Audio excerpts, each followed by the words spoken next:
Hello friends, good morning once again. So in my last lecture I have already given you an idea of the play Abhijnana Shakuntala and how the plot of the play is divided into 7 acts.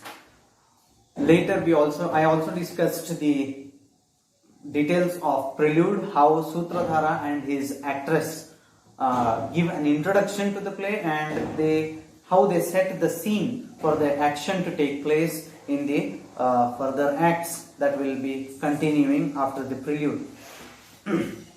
Today I will begin with act number 1. We'll see what all things happen in act number 1 and then we'll discuss some of the important aspects that have been included in act 1 which are not there in the story. So here goes the discussion on act 1 of the drama Abhijnana Shakuntala. So after the introduction and scene setting done by the actor manager, that is Sutradhara, and his companion actress, we come onto the stage where the hero is entering the stage, and the hero is none other than King Dushyanta. How he enters the setting is already the forest hermitage of Rishi Kanva, and the king is entering near the hermitage chasing a spotted deer. So it has always been the favorite pastime activity of the kings to go in search of games for hunting, and they would enjoy a lot of hunting adventures. And coincidentally, in many of the stories, interesting stories of kings and queens, the ancient romantic stories have this special episode which is common. That is when the king goes into forest to hunt some animal for his pastime, that he meets a beautiful lady in the forest and falls in love with her, and the love story begins there. So this is another example of typical love story that was there in ancient Indian classical tradition. So King Dushyanta enters the forest which is nearby the hermitage of Kanva Rishi, and he is chasing the deer now. So chasing, he comes very near to the ashram of Rishi Kanva, and there we meet a person. He meets a person called Vaikhanasa, who Vaikhanasa is an ascetic who is an assistant to Rishi Kanva, and he says to the king, "Please don't kill this deer because it belongs to the ashram of Kanva Rishi." Here we have to focus on one more thing, that the kings in those times were Kshatriyas and they respected the priests and the sages. So always this was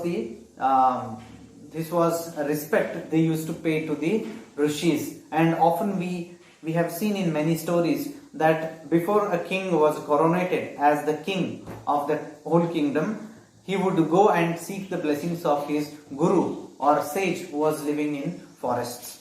So always these sages who lived in the forests were of a respectful position for the kings. So Dushyanta, when he comes near the ashram of Kanva Rishi, he is told by an assistant called Vaikhanasa, who says, "Don't kill this deer because this belongs to the hermitage, and whatever belonged to the hermitage of Kanva was a symbol of purity which should not be disturbed or harmed." So accordingly the king stops the chase of that deer, and here there is something significant happening. Vaikhanasa gives a blessing to the king for obeying his order, his request rather. So what he blesses, Vaikhanasa says to the king that now you have shown sympathy to a poor animal that belonged to the ashram, so you will be blessed with a son later in your life who will be a most powerful king for the whole earth, on the whole earth. So this is a blessing given by Vaikhanasa to King Dushyanta. This looks like a prediction of what is going to happen in future. So there are a lot of episodes like this wherein the predictions told by the sages or ascetics come true later in life. So this is one prediction that he is told in the beginning of the play. So having been blessed by Vaikhanasa, the king stops there to talk with Vaikhanasa, and Vaikhanasa tells King Dushyanta that this is the hermitage of Kandva and that the king should visit the ashram. And during that conversation, the king comes to know that Kandva is not there at the ashram, and he has gone to some kind of worship in order to do penance for the sake of his daughter Shakuntala. So when this conversation takes place, soon after this, there is a lot of description of nature. Various trees, various flowering plants, various animals that were roaming in the garden of that hermitage are described very beautifully. So here we can see the aspect of nature in this drama, and thereby we can say that Kalidasa was truly a nature poet. He respected nature, and the beautiful descriptions of nature set once again the romantic mood of the play. So now the king, accompanied by Vaikhanasa, is nearing the ashrama. He is walking with him, and while he is walking, he comes into the garden, and there he sees three beautiful young women enjoying each other's company. So he sees, for the first time, he sees Shakuntala, and here the descriptions of what Shakuntala was doing in the garden are given. So even Shakuntala is shown to be a true nature lover. She tends the plants there as if they are her own children. She looks after the animals, the deers, which are very friendly to her, and she feels great love for these animals and plants. So she is, since she was grown up in this nature, in a beautiful natural atmosphere, she was very fond of all these natural things. So here we can also see that even Shakuntala is a nature lover, and she reciprocates to the feelings of the dramatist himself, because this is a supporting aspect to the romantic aspect of drama. So here we see Shakuntala is enjoying her time in the garden, and she is not alone there. She has her two companions who always give her good company. One is Priyamvada and the other one is Anasuya. So both of them also play great important role in this drama. Maybe this may not be highlighted in the original story of Mahabharata, but to bring a kind of aura to the heroine here, she is always shown with companions or friends, because this gives some kind of a security to the heroine there. So the girls, Shakuntala along with Priyamvada and Anasuya, the three of them are talking with each other, amongst each other, and they are enjoying their time in the garden, watering some plants and trees. And then Dushyanta is secretly watching all the activities of these girls, and the moment he looks at Shakuntala, he falls in love with this girl. In fact, he is infatuated with the beauty of Shakuntala, and he sees that a bee is roaming near Shakuntala and it is wooing her, it is troubling her. And here we can see the beauty of romantic drama. The bee, of course, cannot be a good companion to Shakuntala, but the king feels jealous of the bee.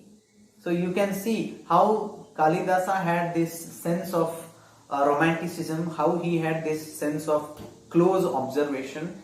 The king is feeling jealous of a bee which was rotating and revolving near Shakuntala. He says that the bee is so lucky that it is roaming near this beautiful ladies. That is how he expresses his love or his infatuation towards Shakuntala. Then so these three girls are talking amongst each other. Somehow Dushyanta is feeling restless because he has fallen in love with this girl, and slowly he comes out of his hiding place. Now these three girls are suddenly surprised by the entry of this man who was unknown to them, but this man has a grandeur in himself. Dushyanta doesn't want to reveal his identity that he is the king himself, but he is just finding an excuse to spend some time with these girls, and especially with Shakuntala, to know more about her. He was curious and he wanted to spend more time with them, rather more time with her. So he finds an excuse and says that the king of Hastinapur has sent him to take care of the ascetics and their yajnas in this ashram, because it is the duty of the king to protect the sages. So Dushyanta tells this lie to the girls who were accompanying Shakuntala, and Shakuntala directly doesn't speak to Dushyanta, but even her feelings are known to the audience here. We can show that Shakuntala is also affected by the handsomeness of this young man Dushyanta. There is a sense of doubt whether this is the king himself or he is the servant of king. Shakuntala is not able to understand this. And meanwhile, Shakuntala doesn't directly come and talk to Dushyanta because she is feeling shy to talk to this handsome man. And this activity also, Shakuntala's shying away from Dushyanta, was also an act of love, was also an act of romance as it was considered in the old times. So Dushyanta, in meanwhile, she doesn't come directly to speak to Dushyanta. So the girls who were accompanying Shakuntala want to know more about Dushyanta. Why has he come to the forest? And in this discussion with Anasuya, Dushyanta comes to know about the details of Shakuntala's birth and whom she belongs to and all. So Anasuya tells the history of Shakuntala, that she is actually the daughter of Vishwamitra and the celestial nymph Menaka, and she is the foster daughter of Kanva. She also tells that Rishi Kanva is not in the ashram, so Shakuntala has to take the responsibility of the guests, of treating the guests with hospitality. Listening to all these things, the king is happy inwardly, although he doesn't show it directly to Shakuntala. So here we can see the game of love and confusion. Both of them are attracted towards each other, Shakuntala and Dushyanta, but they are not ready to accept it easily. Somehow they want to make excuses to show their feelings and at the same time hide their feelings from each other. So they are in the stage of confirmation. They are yet to confirm their love for each other, and they want to know more about each other, and that is why they are trying to keep that distance, although they want to come near to each other. So after the king gets all the details from Anasuya about Shakuntala, even Shakuntala is shown to be making some excuses to remain in the garden for a longer time. So Shakuntala shies away from this young man, and she has a sense that this might be the king himself and not the servant of the king sent to take care of the ashram. And now Shakuntala is also showing some feelings, although not openly in her speech, but her actions, like she tries to be there in the garden for a long time with different excuses, just in order to be visible to Dushyanta and in order to see him again and again. So at the end of this act, it ends in confusion. There is no clarity to the characters, but the clarity is already seen to the audience that both of them are in love with each other, but it is not confirmed by them to each other on the stage. So at the end of this act, they have already fallen in love with each other, and the king is making excuses to remain in the garden of Rishi Kanwa for a longer time, and he is trying to avoid his duties in the capital city. So the story that is there in Act 1 is this much. So there are lots of elements here.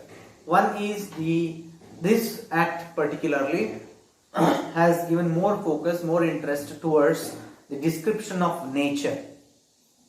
So this happens when there are dialogues between Anasuya, Priyamvada and Shakuntala herself. So how they spend their time in the garden, how they are feeling this beauty of garden, especially Shakuntala, how she is describing the beautiful trees that she is seeing around them, and how the vines are hugging the trees, how beautiful birds are chirping in the garden. So all these descriptions are intended to show that nature is beautiful, and this also sets scene to the whole romantic mood of the play. Vasanta Rutu, or the spring season, is symbolized with love, and in fact this is what is being highlighted through the discussion between these three girls, young girls. So this is one aspect we have to consider in Act number 1, that is the description of nature as a romantic element. Then the second important aspect here we have to consider is the forecasting, like predictions. There is a lot of importance given to predictions and forecasting in this drama. This aspect is related to the supernaturalism, because a blessing given by a sage is shown to be coming true all the time. So that shows the supernatural power also.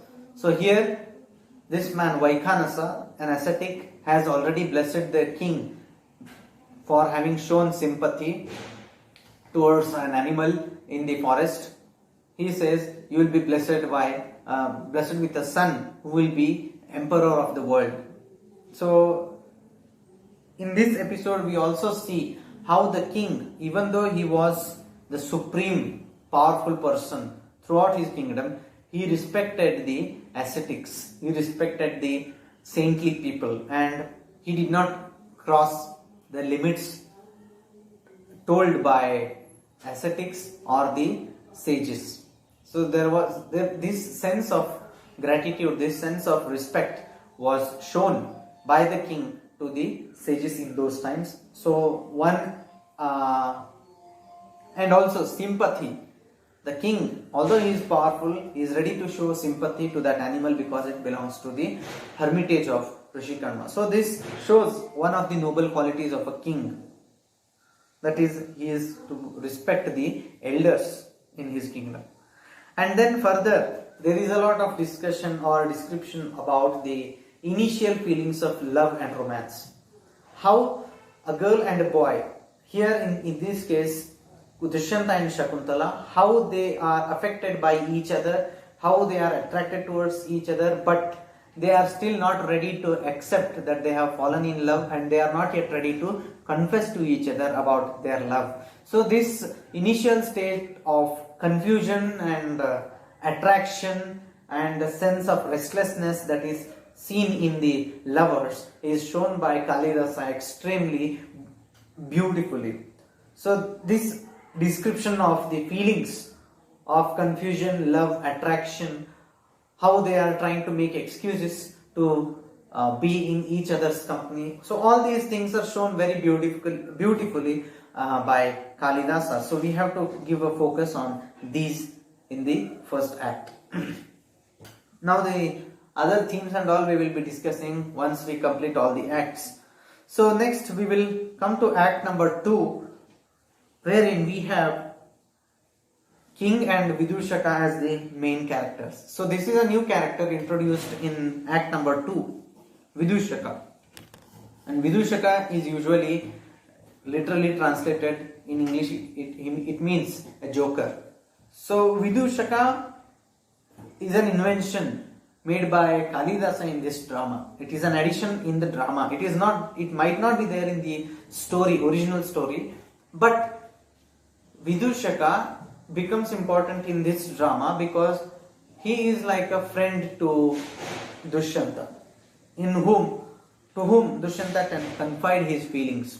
Because on one side there is Shakuntala and her companions.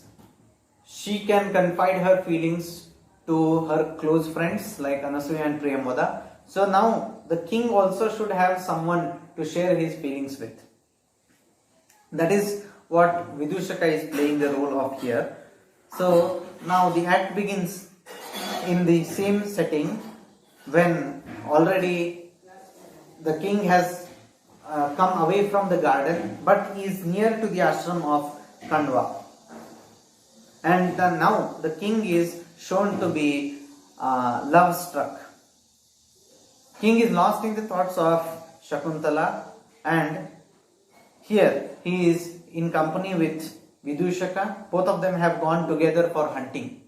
And Vidushaka complains to the king that he is tired of moving with king because the hunting journey, hunting expeditions are too troublesome for Vidushaka, who was living very comfortably and luxuriously in his capital.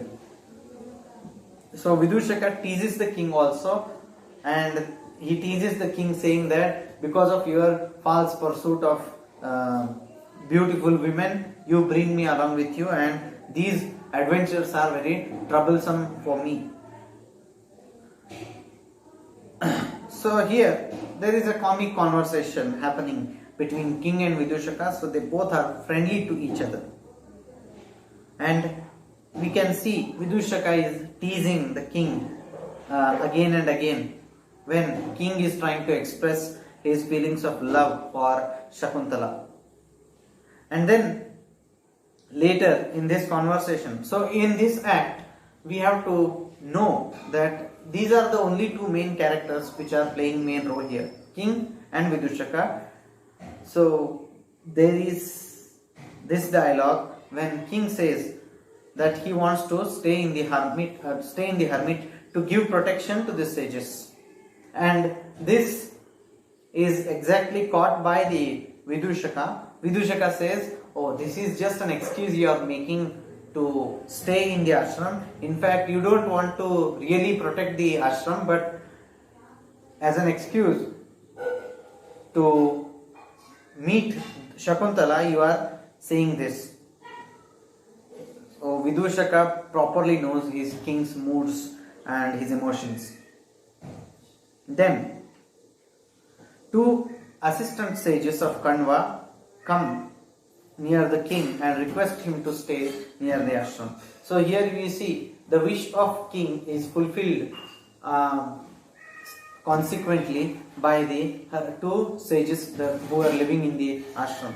They come and say that Kandva is out of the ashram for some days and that the demons are troubling the rituals of the sages here in the ashram. So they request the king to stay with them for some more days so that they will be protected.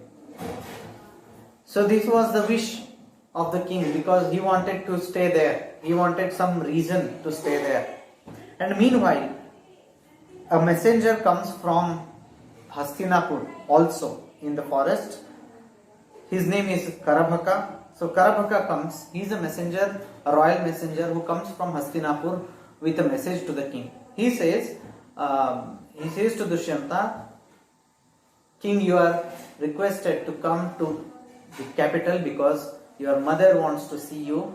She has a ritual to perform in your presence."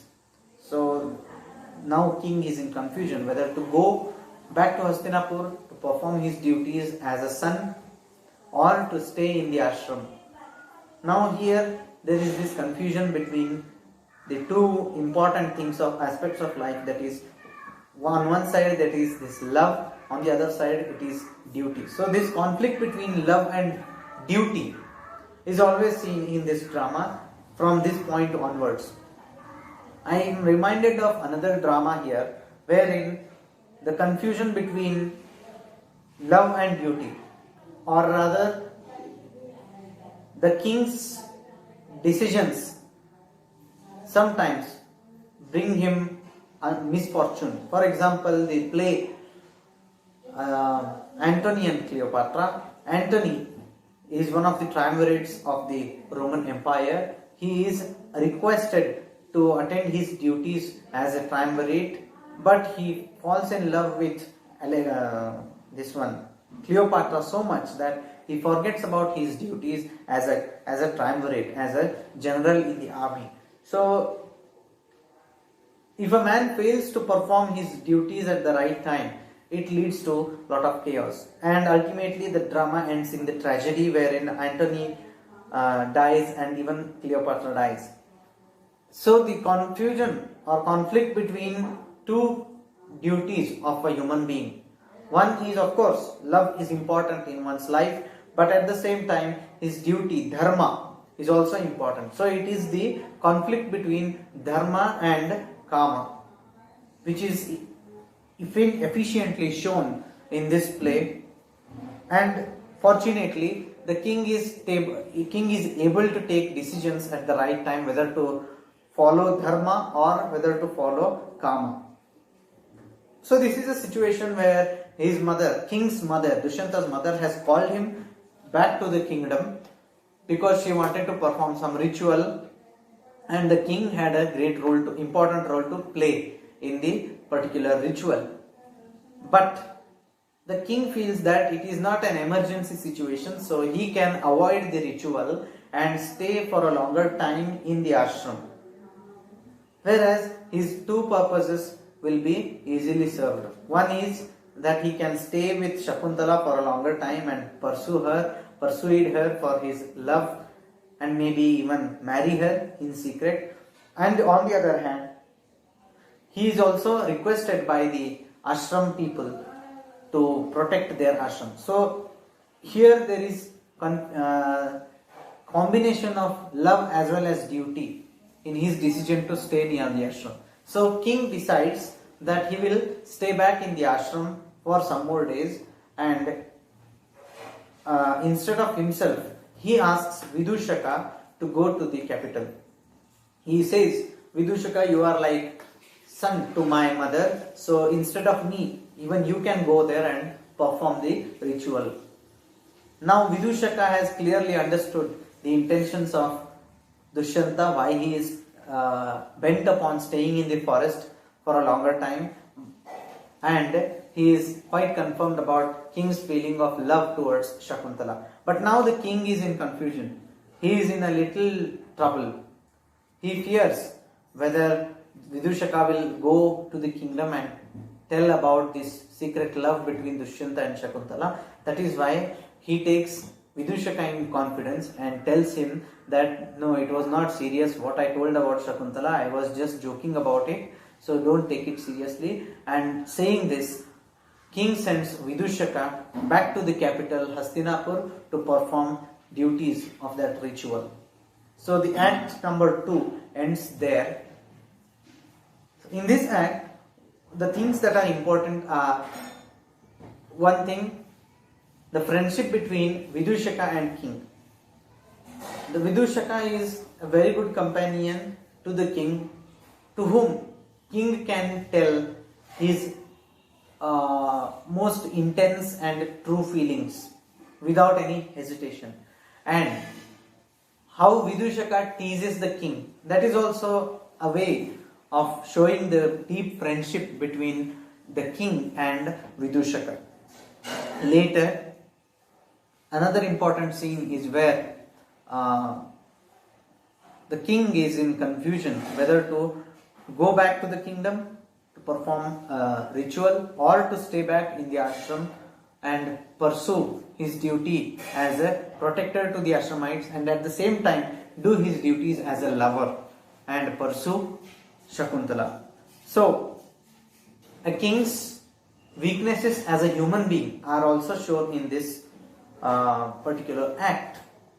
Although he is a king, he is affected by these feelings of love and confusions in duties.